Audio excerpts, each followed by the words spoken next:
Timnas panas. Patrick Kluivert versus Alex Pastoor, satu visi gagal terwujud. Benarkah Alex Pastoor lebih dukung gaya Shin Tae-yong? Sampai-sampai Erick Thohir harus turun tangan. Bikin gempar dan panas dingin, Andre Rosiade berkicau lagi spill pemain naturalisasi yang enggan bela timnas Indonesia. Dia sampai minta hal-hal yang seperti ini. Semakin tak sabar tunggu duel laga ini. Alarm bahaya untuk Malaysia. Timnas U23 Indonesia siap menggila di ASEAN Cup 2025. Performa buruk Malaysia kalah di uji coba bikin pelatih pusing. Indonesia bisa manfaatkan momentum emas ini.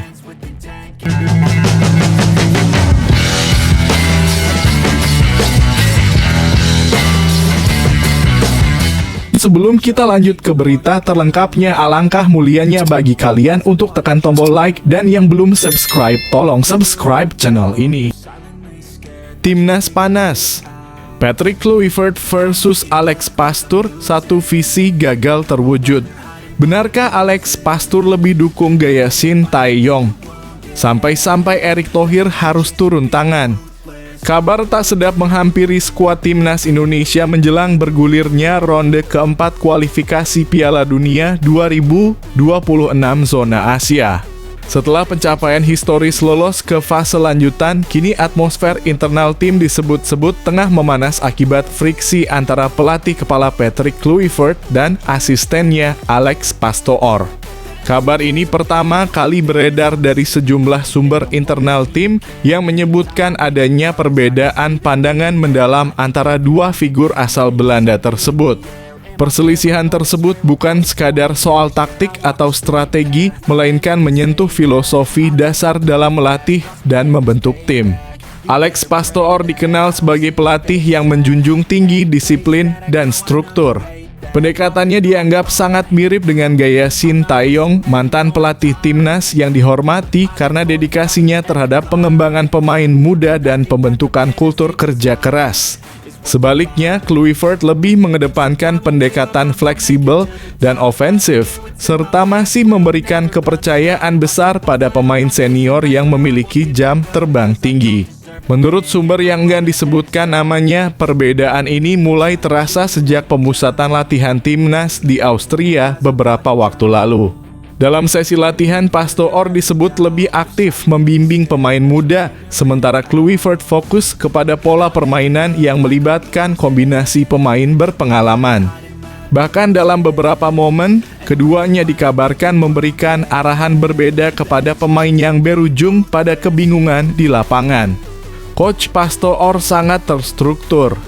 Dia ingin pemain datang tepat waktu, mengikuti semua jadwal dengan disiplin, dan menunjukkan sikap profesional 100%, bahkan di luar lapangan, ujar salah satu sumber dekat tim. Sedangkan Coach Kluivert cenderung lebih santai dan memberi kebebasan selama pemain bisa tampil baik saat bertanding. Situasi ini tentu mengundang perhatian serius dari Ketua Umum PSSI, Erick Thohir. Menyadari pentingnya menjaga stabilitas internal tim jelang pertandingan-pertandingan besar, Erick kabarnya langsung menggelar pertemuan tertutup dengan kedua pelatih untuk menyelesaikan persoalan tersebut. Dalam pertemuan tersebut, Erick dikabarkan menegaskan bahwa semua pihak harus mengesampingkan ego pribadi dan fokus pada satu tujuan, membawa Indonesia lolos ke Piala Dunia untuk pertama kalinya dalam sejarah. Ketegasan Erick ini muncul sebagai bentuk kekhawatiran bahwa perpecahan dalam tim pelatih dapat merusak persiapan yang selama ini dibangun dengan susah payah. Di tengah situasi ini muncul pula spekulasi bahwa PSSI tengah mempertimbangkan opsi evaluasi terhadap struktur staf pelatih. Namun hingga saat ini belum ada pernyataan resmi terkait wacana tersebut. Sumber di lingkar dalam federasi hanya menyebutkan bahwa semua opsi akan dibuka jika perbedaan filosofi antara Kluivert dan Pastoor mulai berdampak negatif pada performa tim. Menariknya, isu ini juga memunculkan harapan baru di kalangan pecinta sepak bola tanah air, terutama mereka yang rindu dengan pendekatan disiplin dan proyek regenerasi seperti di era Shin Tae-yong. Pastor dianggap sebagai figur yang mampu melanjutkan warisan tersebut, terutama karena kedekatannya dengan pemain-pemain muda seperti Rafael Struijk, Marcelino Ferdinand, Justin Hubner, hingga Ivar Jenner. Beberapa pengamat bahkan menyebut jika Kluivert terlalu bergantung pada pemain senior, maka kehadiran Pastor bisa menjadi penyeimbang yang menjaga semangat regenerasi di tubuh timnas. Namun tentu saja semua akan tergantung pada bagaimana keduanya bisa menemukan titik temu dalam waktu dekat. Sebenarnya ini bisa jadi hal positif jika keduanya bisa saling melengkapi. Kluivert punya pengalaman dan nama besar, Pastor punya ketegasan dan proyek jangka panjang. Tapi kalau tidak bisa bersatu, ini bisa jadi masalah serius, ujar pengamat sepak bola nasional Taufik Junaidi. PSSI sendiri dikabarkan akan menggelar jumpa pers dalam beberapa hari ke depan untuk mengklarifikasi isu yang berkembang. Publik pun menantikan kepastian soal arah timnas ke depan, terlebih karena lawan-lawan di ronde keempat seperti Jepang, Korea Selatan, dan Australia tentu akan menjadi ujian tersendiri bagi Garuda. Di tengah sorotan tajam dan ekspektasi yang tinggi, soliditas staf pelatih dan kesatuan visi dalam tim menjadi krusial. Jika friksi ini tak segera diselesaikan, bukan tidak mungkin masalah internal justru akan menjadi batu sandungan terbesar bagi Indonesia di jalan menuju Piala Dunia.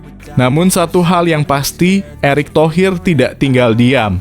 Dan di tengah hiruk-pikuk ini, para pencinta timnas pun hanya bisa berharap bahwa badai ini hanyalah ujian kecil menuju mimpi besar bernama World Cup 2026.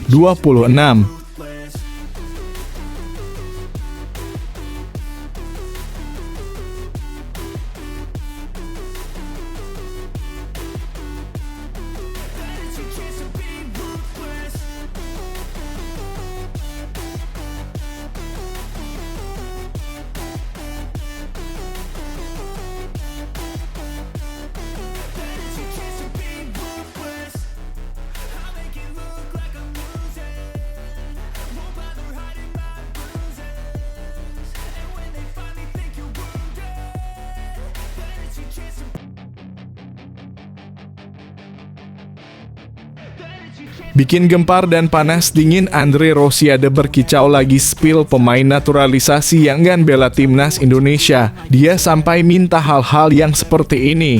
Penasihat tim Semen Padang Andre Rosiade belak-belakan soal permasalahan yang tengah dialami timnas Indonesia saat ini. Politisi Partai Gerindra itu mengatakan kisruh yang terjadi di internal pengurus timnas Indonesia terjadi saat skuad Garuda ditekuk Australia 5-1 dalam kualifikasi Piala Dunia 2026 beberapa waktu lalu. Kekalahan ini bersamaan dengan debut Patrick Kluivert sebagai pelatih timnas Indonesia menggantikan Shin Tae-yong. Saya mendengar langsung waktu kejadian di Australia dari pengurus PSSI. Pokoknya orang-orang hebat di PSSI, petinggi-petinggi di PSSI yang cerita ke saya waktu ada di Australia, kata Andre Rosiade saat wawancara YouTube Akamsi.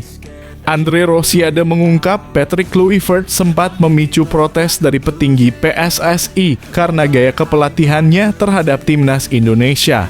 Patrick Kluivert dinilai tidak serius mengatur strategi hingga timnas Indonesia harus menelan kekalahan telak dari Australia. Andre Rosiade menyebut sejumlah petinggi PSSI saat itu bahkan membandingkan gaya kepelatihan Patrick Kluivert dengan Shin Tae-yong. Pertama kejadian di Australia. Kalau Shin Tae-yong itu technical meeting nonton rekaman itu bisa 2 jam. Lalu membagi tugas. Rizky Ridho, tugas kamu begini ya. Jelas tugas masing-masing, kata Andre. Beda sama kejadiannya waktu di Australia. Kalau Patrick Kluivert itu 15 menit suruh tonton. Oke, thank you, selamat bertanding besok. Ini elite PSSI yang cerita sama saya loh, sambungnya. Tak hanya soal Patrick Kluivert, Andre Rosiade mengaku mendapat bocoran soal pemain naturalisasi yang enggan membela timnas Indonesia. Si pemain disebut meminta paspor kepada petinggi PSSI lantaran enggan melawan Cina dalam kualifikasi Piala Dunia 2026. Namun mertua Pratama Arhan itu enggan membocorkan nama pemain naturalisasi yang dimaksud. Ada pemain naturalisasi minta paspor yang nggak mau tanding lawan Cina. Ya, nanti kita diskusi lah menarik itu. Tapi nanti setelah kualifikasi supaya tidak membuat keresahan, pungkasnya.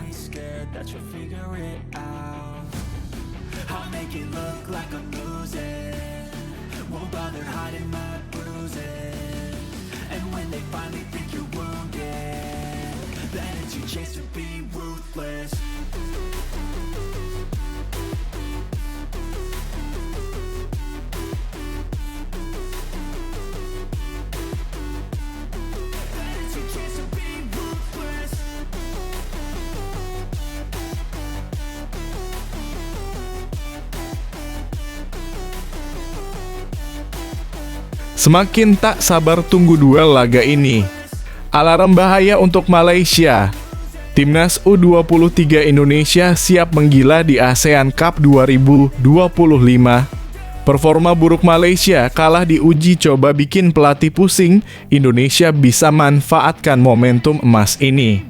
Salah satu lawan timnas U23 Indonesia di ASEAN Cup U23 2025 yakni Malaysia mendapat hasil buruk dalam laga uji coba terakhir menjelang turnamen tersebut.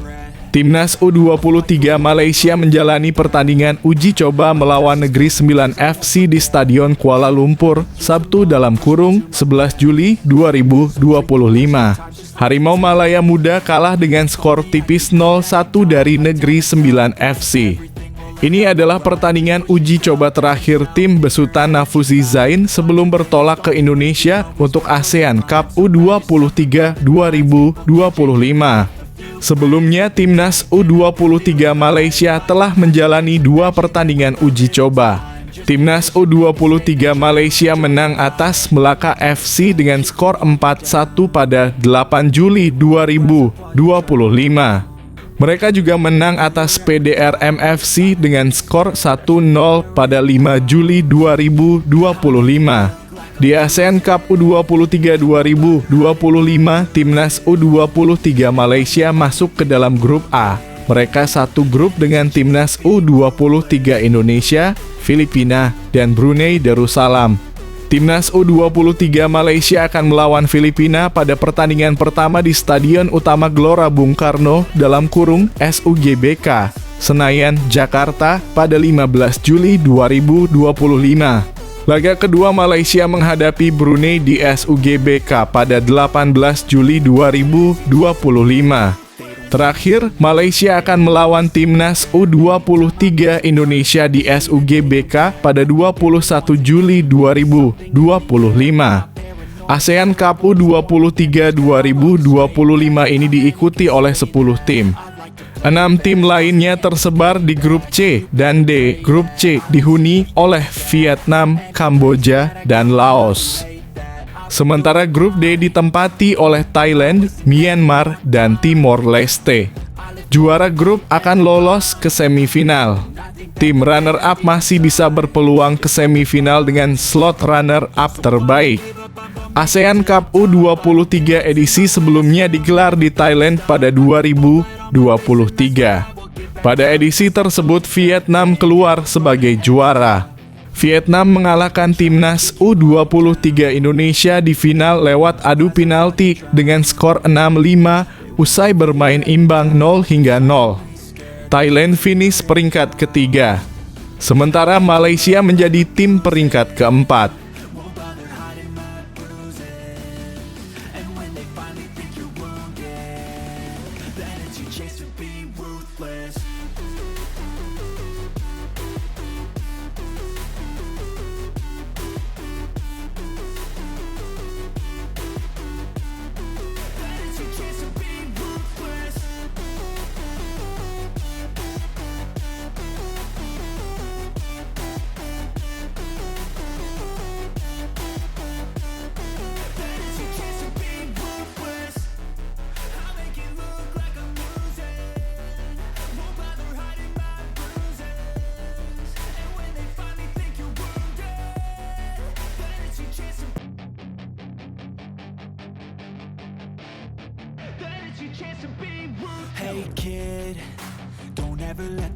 Luis Diaz kembali beri sinyal ingin hengkang dari Liverpool.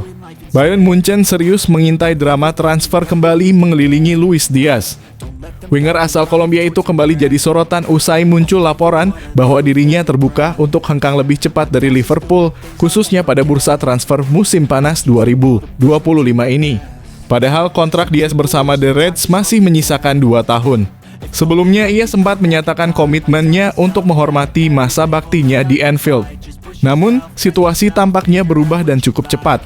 Dinamika transfer musim panas ini disebut membuat Diaz mulai mempertimbangkan opsi keluar sebelum kontraknya tuntas.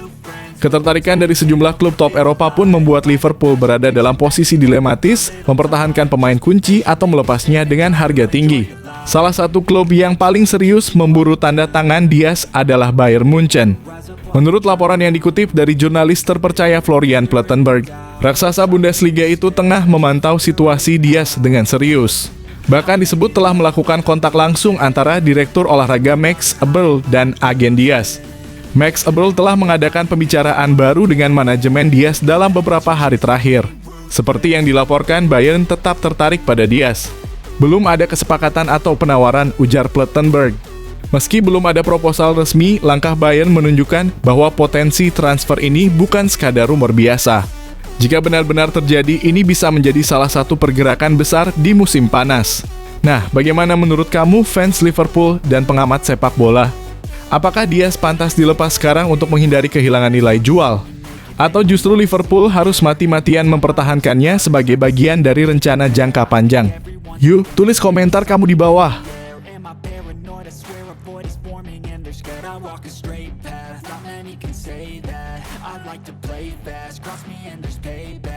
You better pray that I don't see your face at any place that I go. I know you hate that. I've been doing fine.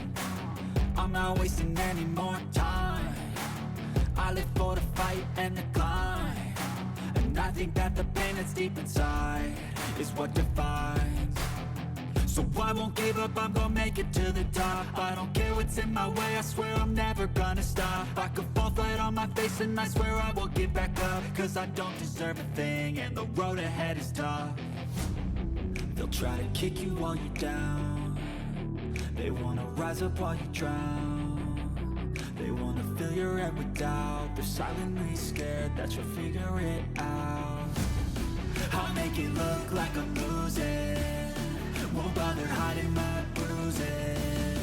And when they finally think you're wounded, then it's your chance to be ruthless.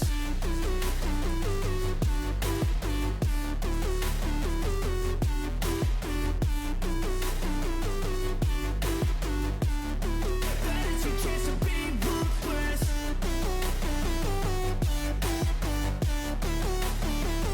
Liburan mewah Erling Haaland dan Isabel di Ibiza, pelarian romantis usai gagal di Piala Dunia antar klub 2025. Setelah kekecewaan pahit di Piala Dunia antar klub 2025, Erling Haaland memilih untuk menepi sejenak dari sorotan lapangan hijau. Penyerang andalan Manchester City ini tertangkap kamera tengah menikmati liburan musim panas dan mewah di Ibiza bersama sang kekasih Isabel Haukseng Johansson. Keduanya terlihat menikmati waktu berkualitas hanya beberapa hari setelah City tersingkir di babak 16 besar usai kalah dari Al Hilal pada 1 Juli lalu. Kekalahan yang mengejutkan, apalagi turnamen tersebut menawarkan bonus finansial hingga 92 juta. Namun alih-alih larut dalam kekecewaan, Haaland justru tampil santai dan bahagia. Dalam beberapa potret yang beredar di media sosial dan dari jepretan paparazzi, Haaland tampak menjajal berbagai aktivitas laut dari banana boat bareng Isabel, hingga memacu jet ski di perairan biru jernih Ibiza. Salah satu momen paling mencuri perhatian adalah saat pasangan ini tertawa lepas sambil berpegangan erat di atas perahu karet yang melaju kencang di atas ombak. Gaya santai Haaland makin kentara saat ia bersantai di atas kapal pesiar mewah. Rambut panjangnya dibiarkan terurai jauh dari citra seriusnya di lapangan. Isabel pun tak kalah sporty, terlihat berani berdiri di atas papan selancar, mencoba menaklukkan ombak laut Mediterania dengan gaya kasual dan percaya diri. Momen-momen ini menunjukkan bahwa meskipun target di lapangan belum tercapai, Haaland tahu kapan harus rehat dan mengisi ulang energi mungkin sebagai bekal menghadapi musim baru bersama The Citizens. Nah, bagaimana menurut kamu? Apakah Haaland terlalu cepat move on dari kegagalan di Piala Dunia antar klub? Atau justru ini langkah bijak untuk menjaga mental tetap segar? Yuk, komentar di bawah.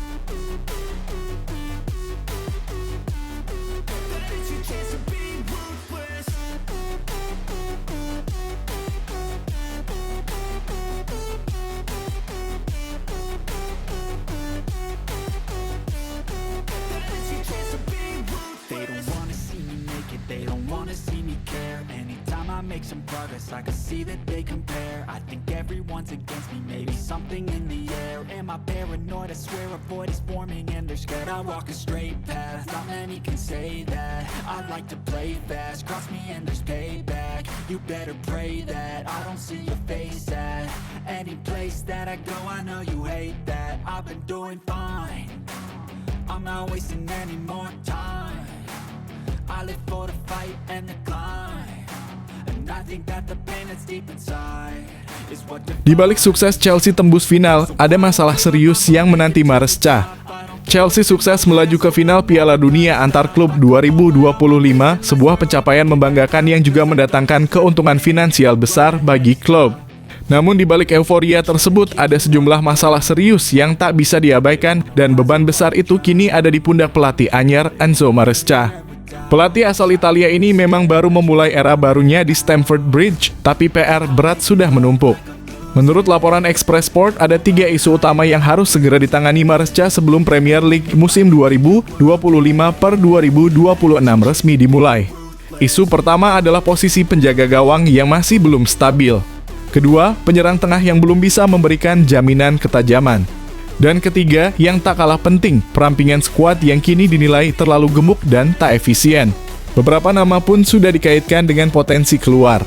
Joao Felix dan Marc Guiu kabarnya hampir pasti dilepas pada bursa transfer musim panas ini. Sementara itu nasib pemain-pemain yang sempat dipinjamkan seperti Armando Broja, Leslie Ugochukwu, dan Axel Disasi masih belum jelas, semua menunggu keputusan Maresca. Perampingan skuad ini bukan hanya soal efisiensi finansial, tapi juga demi membentuk tim yang lebih fokus, solid, dan mudah dikontrol.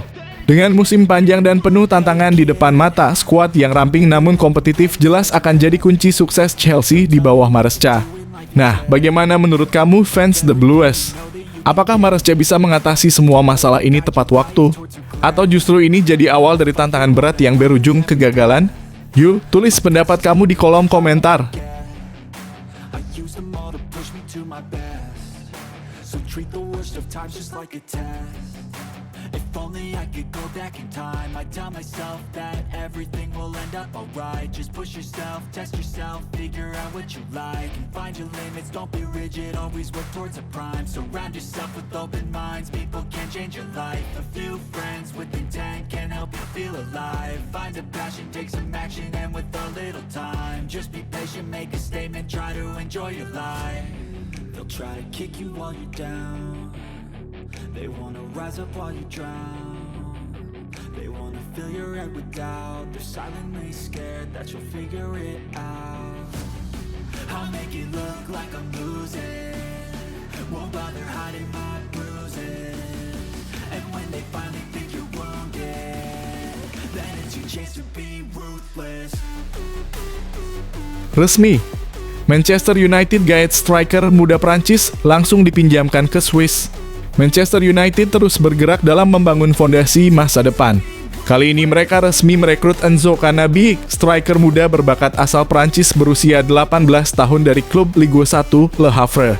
Kabar ini diumumkan melalui situs resmi klub pada Kamis dalam kurung 10/7.